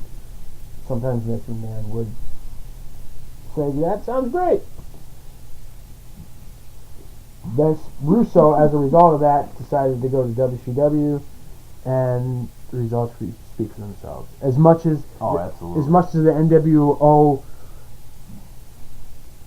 idea being regurgitated and run into the ground and resurrected and run into the ground and resurrected and run into the ground was one of the things that led to the demise of WCW. Also, Vince Russo and his asinine ideas was another thing that led to the demise of WCW. Let's get off this Vince Russo. Let's get off the Vince Russo train. You want to talk about the network? Let's talk about specifically the. Let's talk about WWE Network. Those pay-per-view notes of the 400 pay-per-views that they will list on this network. Take my money. Take my money now. Just I'll just give you my bank card. Just take it. Just take that $10 every month. Interesting note, if you want to talk about it, is that included in the WWE pay-per-views is Over the Edge '99, the tragic incident where Owen Hart fell to his death. How do you feel that they're including that? Or do you think they're gonna? I mean, I can't see how you don't cut it up. Yeah, I mean, are you gonna just take and cut that match out, or I don't know, because as far as I remember, in the pay-per-view, there was a Blue Blazer promo while he was already in the he was already in the rafters, as far as I remember. Mm-hmm. And there was the Blue Blazer promo, and he was supposed to rappel down to the ring during the Blue Blazer promo, and that's when he fell. Because I remember coming back from the promo to like the crowd, and then to Jim Ross and I think Jerry Lawler was actually in the ring. Mm-hmm. So I can only think that they're gonna cut that. I mean, they're probably gonna cut that part out. Yeah. Who's gonna watch that? Yeah. Not with that footage. That was in there. that was rough. That was rough. That was one of the really first times. You know, like you were saying earlier, about wrestling being real. That was one of the first times that wrestling was actually real to me. Yeah. I never really liked Owen Hart. I respected the shit out of him because he was a damn good heel. He was a great heel. I never really liked him when he was a face, when he was with Coco Beware and had the MC Hammer pants with the suspenders. I never really liked him. But when he was the King of Hearts and he had that feud with Bret Hart, and then he was in he was in the tag team with Yokozuna, and he was in the tag team with the British Bulldog, and then it was the New Heart Foundation. Enough is enough, and it's time for a Enough change. is enough, and it's time for a change. Like, I was like, He made the most of everything they gave him. He did. He really did. I mean, he was the Blue Blazer for a few minutes early on in his career, and then they brought it back. Like, I don't know if they put that on him as punishment for Brett leaving. Or, Yeah. But, dude, the funniest shit to me was when he would come out. He'd come out for a match as the Blue Blazer. Every time he did that high pitch, woo, made me laugh so fucking hard. I actually remember, I think it was WWE Classics or something, the predecessor to WWE Network. He had a cup of coffee, quote unquote, as they say, in WCW in about 1990. Owen Hart was actually in WCW for a very short time. And that's the thing, I've always respected the hell out of Owen Hart. But I still think, with that included, I think it would be hard for me to watch that pay-per-view. I'm not saying I'm not going to watch it. I'm probably going to watch it at least once to see. I'm going to go through these to see if it's there, if they don't cut it. But I would definitely say, I was 18, almost 19 at the time, and I went home and I cried. Oh. Owen Hart, when Owen Hart died, I cried. And go ahead. I cried. There's only 3 times being a wrestling fan that I cried. When Owen Hart died, the Eddie Guerrero tribute show, and the Chris Benoit tribute show. And then when I found out what happened with Chris Benoit, because I know there's you conspiracy theorists out there that say Kevin Sullivan is a satanic maniac and he killed Daniel and then Nancy and then Chris Benoit. I don't believe that for 5 minutes. I think Chris Benoit made that up? I think Chris Benoit was a psycho who was addicted to steroids and hid it very well, and I think he snapped. I feel like either that or the effects of concussion really fucked him up. And I mean, there's obviously some drugs involved that altered his mind state, or just falling on your head for 20 some odd years. Yeah. I mean, it could have been a number of things, but I mean, it's no excuse what he did. Right. But I mean, take that away and look at wrestling as wrestling, and don't look at Chris Benoit as a murderer. Right. I mean, I personally never understood why they decided that they were gonna like phase Chris Benoit out like he never existed. Right. I mean, I think it's okay in the wrestling standpoint, as long as when you show Chris Benoit, you're not constantly going, yeah, the guy who killed his whole family. That's gonna remind people. I mean, Right. I know seeing him is it's gonna remind people. But I mean, there's a way to go around it where you don't just totally cut him out. Which part of this network that I guess they're gonna put a parental advisory or some kind of advisory before any kind of pay-per-view or show with Chris Benoit on it, just to let you know the child and wife murderer is on the show that you're about to watch. Because I heard, speaking of Benoit, I heard that I actually haven't gotten a chance to watch the Money in the Bank match from WrestleMania 21 with him on it. I haven't gotten a chance to watch it on the Money in the Bank anthology, but I heard they cut that up pretty Have you ever good. seen how they like go around him on a DVD? I've seen some of them, yeah. Pretty much what they do. Yeah. Like I went to the whatever WCW, like the Nitro ones, like the Best of Nitro.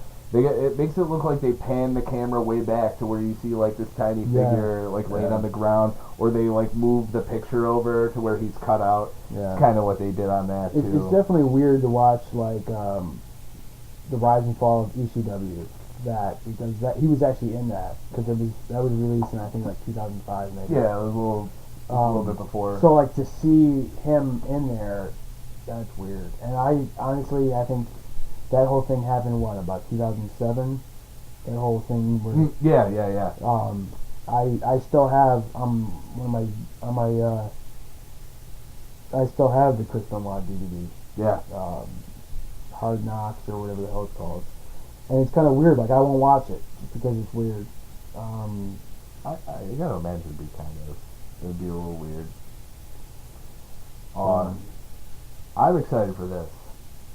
Chi-Town Rumble pay-per-view. Chi-Town Rumble. Ricky Steamboat, Ric Flair. Ricky Steamboat, Ric Flair. Is that part of the Ricky Steamboat, Ric Flair trilogy? Yes. Where they had that, and they had one. The one in this, I mean, is considered one of the best matches of all time. Because I actually watched the series. Yeah, I actually watched that series. Like, I think one of them's on one of the Ric Flair matches DVDs, and the other two are on the Ricky Steamboat or something like that. Yeah. But a while back, maybe about 6 months or so, a year ago, I sat down one night and I watched those three matches in succession. Oh, I like it. Those aren't all short matches. No, they're all like 20 or 30 minutes long. When they told a story in the ring. Absolutely, not these 7-minute blink and they're done. Not cutting 20-minute promos and having 30-second matches. Oh my God. What I mean? It was the other way around. Absolutely. Capital Combat 90s on there. Capital Combat. If you're interested. Wow. Ooh yeah, Beach Blast 93, brother. Beach Blast 93. Which one of these promos for the pay-per-view had like? I think it was like Vader chasing Sting into a fucking tower or some shit. I think that was the weirdest commercials. I think it was Beach Blast 93. Are you thinking about when Bulldog was in WCW? When British Bulldog. And the tag team match was Sid and Vader versus the British Bulldog and Sting. Oh God, yeah. Yes. And then who can forget the Dungeon of Doom? The Dungeon of Doom, man, with the Taskmaster. Oh my God! Remember they had like a crazy cage match and fucking they brought Zeus back. The Z-Man. Yes. Oh God! Because they had the trademark, so they couldn't call him Zeus. So they had to call him Z-Man. Oh, some of my other favorites. I thought WCW I mean, it might be hokey, but it was pretty inventive when they had the World War III matches. Which was like the 2 rings together. Three rings. 3 rings. 60 Yes, 3 60 rings. man over the Yeah. top Battle Royal. Yeah, because I mean, you couldn't directly rip off Royal Rumble. No. So yeah, put 3 rings out there. 3 rings and twice as many guys. I always thought that was cool though. That was a cool thing. Kind of like War Games. War Games was their thing, man. War Games was their thing. And it was great. War Games, which would ultimately go from being Starcade to just Fall Brawl all the time. Right. And then it kind of became a predecessor of, kind of like, I kind of feel like it's bred the Elimination Chamber in a way. Kind of, yeah. I see where. Man, that's its own monster. Bash at the Beach 2000. I wonder if we're gonna get that that Vince Russo rant on Hulk Hogan. Oh, that would be fantastic. And Jarrett jobbing to him, and then leading to Jarrett losing to Booker T. And Booker T's first championship run. Yeah, holding people like Booker T down. Tired of you, Hogan. Tired of you, Hogan. ECW's Heatwave 98. My personal favorite Dudley's promo of all time. Oh my god. Is Heatwave the one where they're in Florida, or are they in Ohio? Dayton, Ohio? Dayton, Ohio is when, I believe, Brother Ray told a fan to be quiet, or he was going to have Devon come down there and shove his big black cock in their ass. The Dudleys were the last tag team or person of any sort in wrestling that I truly thought that if they got out of that ring and went anywhere near the fans, that they would be murdered. They would just be ripped apart, limb from limb, and possibly eaten by the crowd. I mean, they were terrible. They got the best heat. And I might be an opposite wrestling fan. I love when guys get crazy heat, where the fans get so worked up that they literally, they have to know in their heart of hearts that wrestling is scripted, and I mean, and they still get that worked up to where they really want to kill these people. And the Dudleys were the masters. They'd warm you up and make you think everything was cool. You got Joe Gertner coming in there. Joe Gertner would say some of the best things on a microphone ever. And people were behind that. But once the Dudleys took the mic, it was over. The crowd turned and they wanted to kill everything. Slim, trim, rough, buff, 275 pounds. I loved his introduction for everybody. All the way down to Sign Guy Dudley, he'd have an introduction for. Joe Gertner was amazing. Joe Gertner is the man. Do you remember, what was it? Actually, I think it was in TNA. Do you remember when Team 3D was trying to do the X Division stuff and they had to hop on a scale?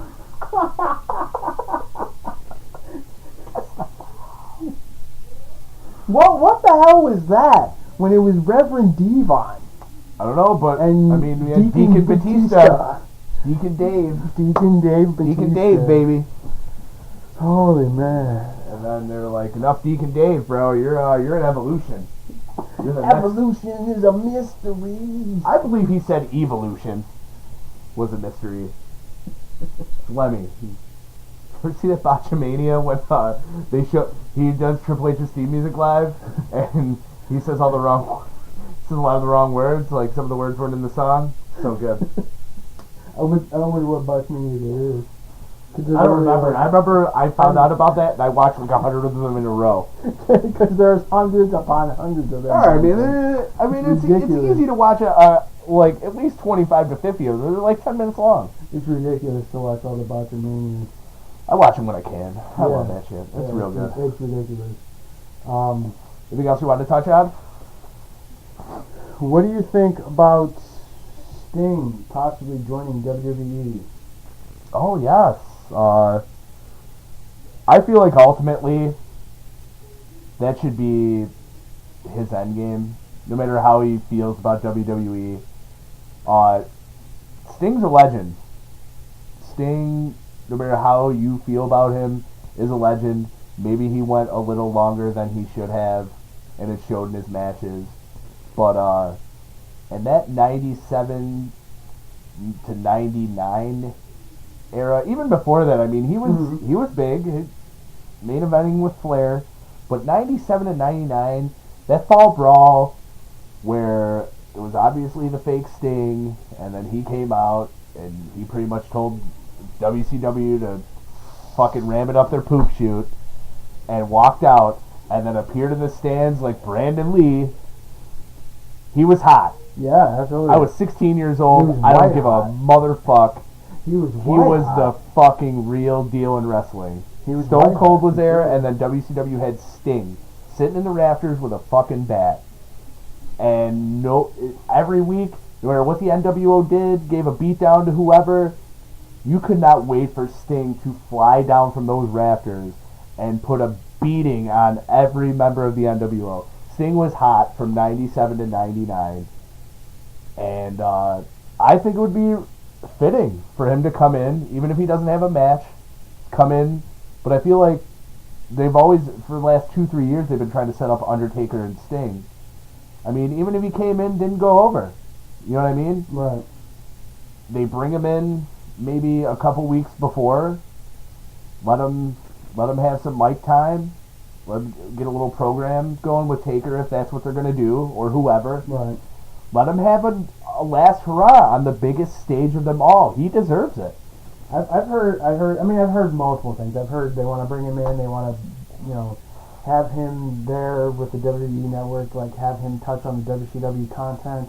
I've heard somebody thought it'd be a good idea to make him a general manager of Raw. That's the missing link to all this WCW stuff is him. Absolutely. They could do it up. They could do a career retrospective DVD on him, like they've done with Ric Flair and Four Horsemen stuff and Dusty Rhodes and list. You can list for days. Dusty baby. Dusty baby. You can list for days and days all the guys that they've done career retrospectives on. I think it would be fitting, maybe not this year, but leading into WrestleMania 31 to put him in the Hall of Fame. Oh, absolutely. I mean, even if he wrestles, a Legends contract type of deal where he wrestles 1 or 2 matches a year. Mm-hmm. I agree with what you said.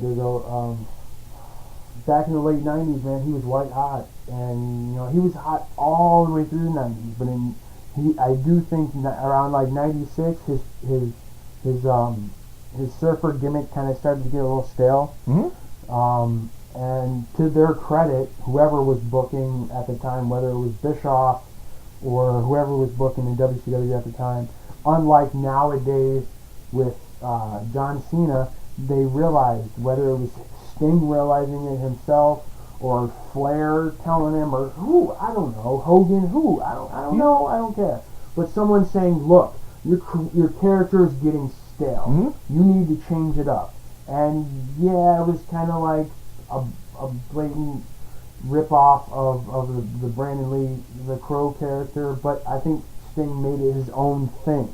Do you realize how long they just had him sit in those rafters and not do anything? Over a year. Like, build and build. Build. Kind of like what they're doing with Daniel Bryan. And there's just too many, I feel like there's just too many impatient people. I mean, they could pull the trigger, sure. Right. But why not pull the trigger to where the roof fucking blows off the joint? Once Sting came down and started putting the bat to people and then led up to Starrcade, that was almost a year of build-up. Because I feel like it started like end of 96, beginning of 97. And then Starrcade was like December. Yeah, because he was actually gone for maybe about a month or so. Yeah, he just wasn't. And then there like at all. October, November 96 is when he showed up back. And then they would actually get creative with it too, because they would do stuff like think it was like a random match where like Jim Duggan of all people came out and cut a promo like Sting, you should pick WCW, and Sting came down off the Raptors and gave Duggan the Scorpion Death Drop. So you didn't know what he was. So for a minute you were still like, the fuck is he doing? Then the NWO were with the craziest character ever, the doppelganger Sting. Good old Jeff Farmer, who is also known as Cobra, which is another weird. He should have tagged with Firebreaker Chip. Chip. Cobra and Firebreaker Chip. I think Cobra came about with Sergeant Craig Pitbull Pittman, if you remember him, whose finisher was an armbar, I think, or something. What was it? Research and development. Let's see. What was that guy's name they had wrestle that was like a state trooper? Yes. That guy? Yes, wasn't that... He jobbed a lot. I just remember him on WCW Saturday Night a lot. Wasn't that, was that Sarge? Or was that somebody else? Not Slaughter. No, shoot. The former trainer in the power plant, that Sarge. Yes, yeah. I think he was the state trooper guy. Yeah, Craig Pitbull Pittman. Yeah. One day we're gonna have a show about these wacky characters that they had in WCW. Because I got two in my head right now. One being the Renegade, and two being Heavy Metal Van Hammer. Heavy Metal Van Hammer, yes. That dude was amazing. That dude was awesome. Remember Bad Mountain Rock? Yeah. It wasn't a guitar, it was like a WWF logo, dude. Wasn't he Max Payne?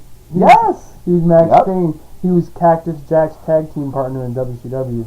Yes, he was. Oh. What else we got, man? Well, actually, let me see. The showing you how creative WCW was back then with the build-up with Craig Pitbull Pittman and Cobra, who later became the fake Sting. According to the storyline between the two of them, Pittman had been Cobra's commanding officer during the Gulf War, and he left Cobra behind, which led to Cobra seeking revenge in WCW. What? Okay. Was this a failed plot to a Jean-Claude Van Damme movie?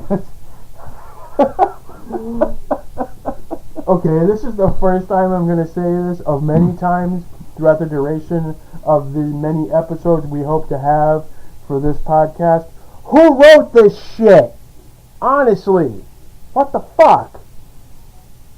We'll figure out who we blame. Don't worry. Somebody. We'll figure it out. We'll blame somebody. Alright, well, why don't we, we're kind of running out of steam a little bit here for the first episode, but why don't we, kind of off the fly, off the cuff, you can come up with some too. Why don't we do some word association here? Like, we'll just pick random guys, and I'll pick a random guy, and you tell me the first few words that come to mind about this guy. Alright. So, shoot. What comes to mind when you think of Raven? Amazing in-ring storyteller. Guy cut a promo. With the best of them. With the best. I mean, he was a great in-ring storyteller, like I just said. Mm-hmm. I don't know. Yeah. He made for one of the biggest feuds in ECW history with Tommy Dreamer. That whole story in itself was pretty amazing. I don't know. I think Raven's great. I think if they go down the line where they're inducting people in the Hall of Fame, maybe Raven belongs in there. I mean, I liked him. I liked him a lot. I definitely think that was his most effective character, just like in the same token that Kane finally found a character that worked for him, and he's been king for the last 16, almost 17 years. Before that, he was a fake Diesel, and he was on the Jerkin DDS. Yep. On the same token, Raven was Johnny Polo and Scotty Flamingo and Scotty the Body. And Raven was something that he finally found that worked for him. Yeah, it was totally against everything else that he ever did, too. Absolutely. Crazy. I mean, there's a lot of guys like that. Once the internet age came about, you were able to find out more dirt about guys, and kind of connect the dots with like some of their previous characters. Party animal, that Raven. You're not kidding. Absolutely.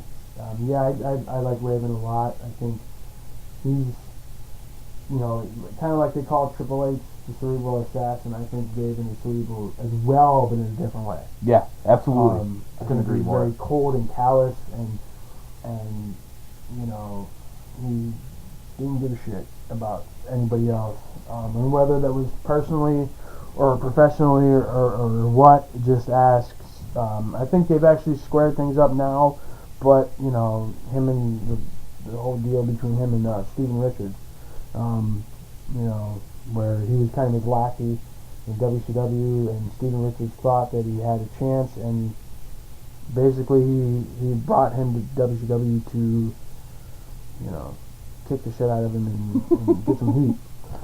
Yeah, I'll throw a name at you that been in my head, oddly enough, because I got that Mick Foley DVD or whatever, and I saw a match with him and Mick Foley. Was Chris Candido.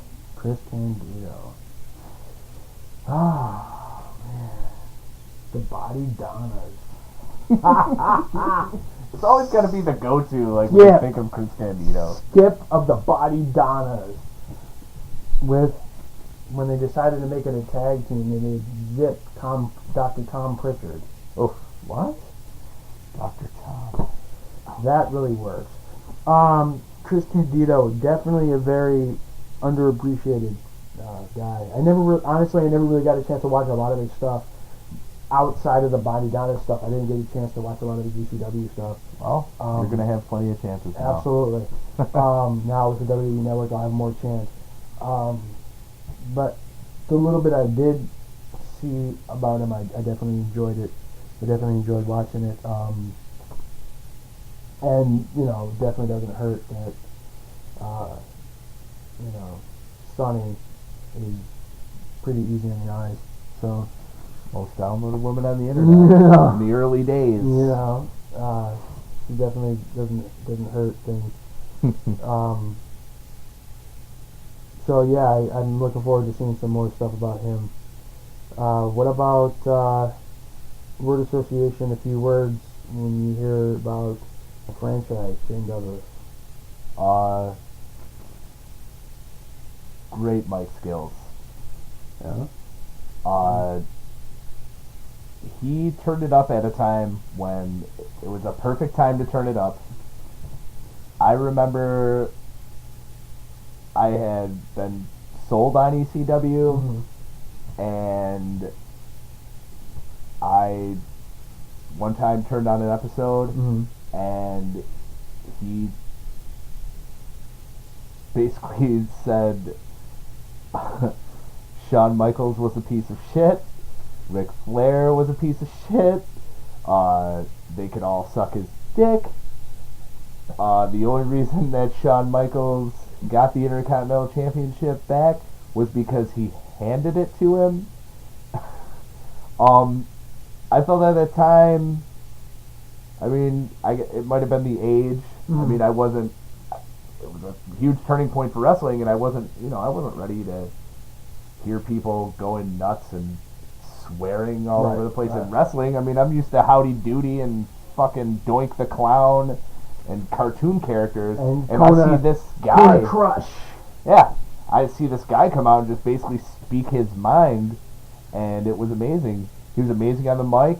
He had the triple threat in ECW. He always he had a little faction. He always had Francine, the head cheerleader. It's amazing. Yes, she was a great valet.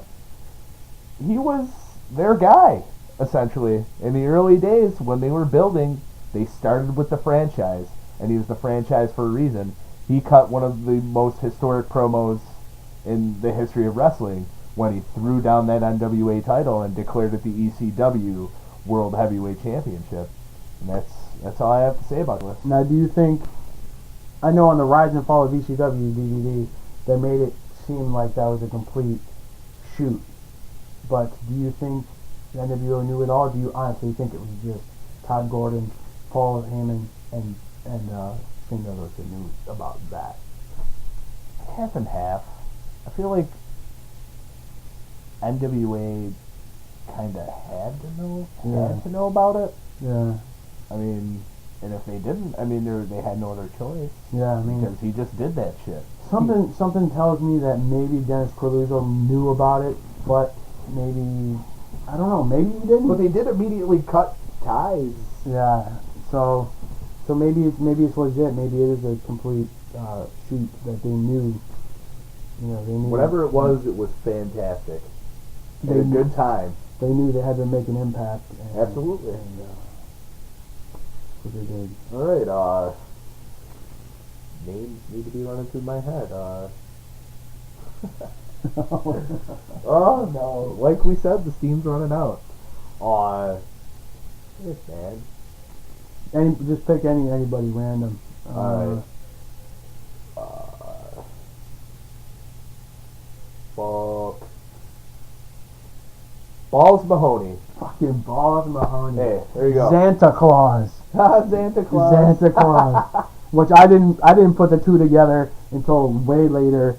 That he had one or two matches in WWF as Santa Claus in like December of 1994 or something. That came to mind because I did not know this, but the match Mick Foley versus Chris Candido, interference was ran by a guy named Boo Radley. It's an obvious takeoff To Kill a Mockingbird. Right. Was Balls Mahoney. Really? Yeah. In the Smoky Mountain Wrestling. Wow. Yeah, I didn't know that because I looked it up. I was like, who is that guy? Like just out of curiosity. Wow. Oh. Yeah. Yeah. Short and sweet with Balls Mahoney. I mean, there's not much you can say about that guy. No. Chair swinging freak, one of the chair swinging freaks. Him and probably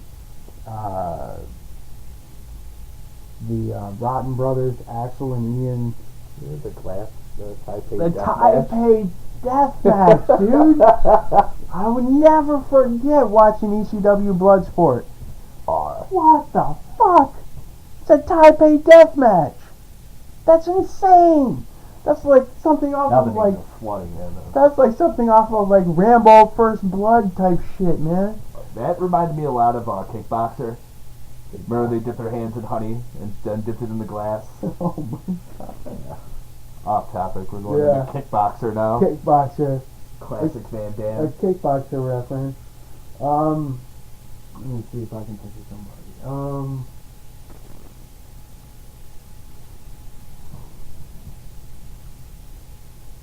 Tully Blanchard. Tully Blanchard, baby! Yo, his stuff, I don't make it a point to go back into the early 80s. Right. When I do, it's usually a little NWA. And Tully Blanchard and Magnum TA, amazing feud.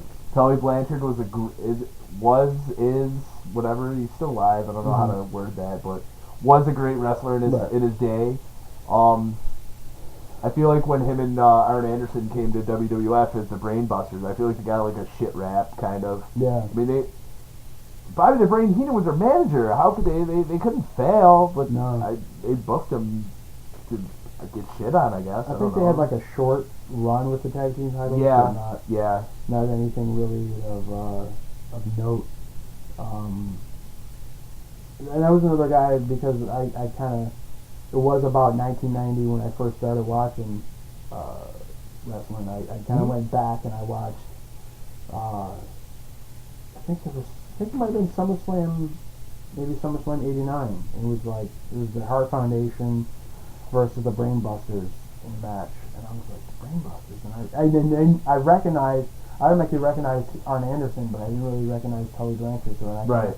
did a little more research, and I was like, holy shit, like this guy, Double A, baby. this guy was, that's another guy, man, Arn Anderson. I don't think he gets enough respect. They still say his name when somebody does a spine buster. Yes, Double A Spine Buster, man. That guy, he didn't give a shit, man. He Did not. he would beat the piss out of you. Those, I mean, save for Ole Anderson, who I didn't much care for. Right. Everyone that was in the Four Horsemen cut amazing promos. Especially, I think another underappreciated guy in the Horsemen was probably Barry Windham. Oh, Barry Windham. Black Widow. The Black Widow. The Widowmaker, Barry Windham. Fucking another shitty gimmick they give a WCW guy that comes to WWF, man. The Stalker. Oh, God. The Stalker. The Stalker. What the fuck is with that? The Stalker? Are you serious? Holy shit. But, how about, Mike Awesome? Fuck Mike Awesome. I know you're dead now. Ouch. I know you're dead now, but let me tell you something, Mike Awesome. If you had a crystal ball, Mr. Awesome, and you realized, yes, okay, maybe you weren't making enough money in ECW, I get it. Heyman had money issues or whatever. You were the DCW champion. I think the first time you won it was in a three-way with Taz and Masato Tanaka. But then you come out on Nitro, you attack Kevin Nash. How'd that work out for you? Let me see. He can't answer you. He's dead. He can't answer me. He's dead. Okay, so let me ask your spirit. How'd that work out for you? That 70s guy, Mike Awesome? Oh, look, dude. Fat Chick Thriller, that was the shit, dude. Don't shit on Mike Awesome's W. You know what? Being in Team Canada. He almost held ECW hostage. Okay? But look, Fat Chick Thriller and that 70s guy were probably the only good things about WCW during that time. He power bombed Shaggy 2 Dope so hard, he slid across the front of the bus and fell directly off the top of it. That was some funny shit. No offense, Juggalos. No offense. Just saying. That was some fucking hilarious it's pretty shit. Funny. I think Shaggy 2 Dope would even say it's funny. Those guys take a fucking hell of a bump. They're the fucking Shane McMahon of rap artists. Ridiculous bump. Ridiculous. Let's do one more. One more. Spike Dudley. Little Spike Dudley. The runt of the family. Insane? Yeah, absolutely. One of the iconic moments in ECW history is Bam Bam fucking razors edging him into the crowd, and the crowd caught him. And circled him around. Done some insane things in his career, and he's like an accountant. He just wanted to wrestle. He's kind of like Necro Butcher. Necro Butcher's a real smart guy, but you see him in the ring, he's barefoot and stapling dollar bills to people's faces, and you're like, look at this asshole. What an idiot. He looks like a big hillbilly. He's an educated man who just loves wrestling. Absolutely. Absolutely. Wow. What's the last one you got?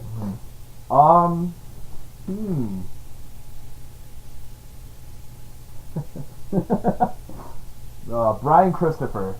Brian A.K.A. Christopher. Grandmaster Sexay.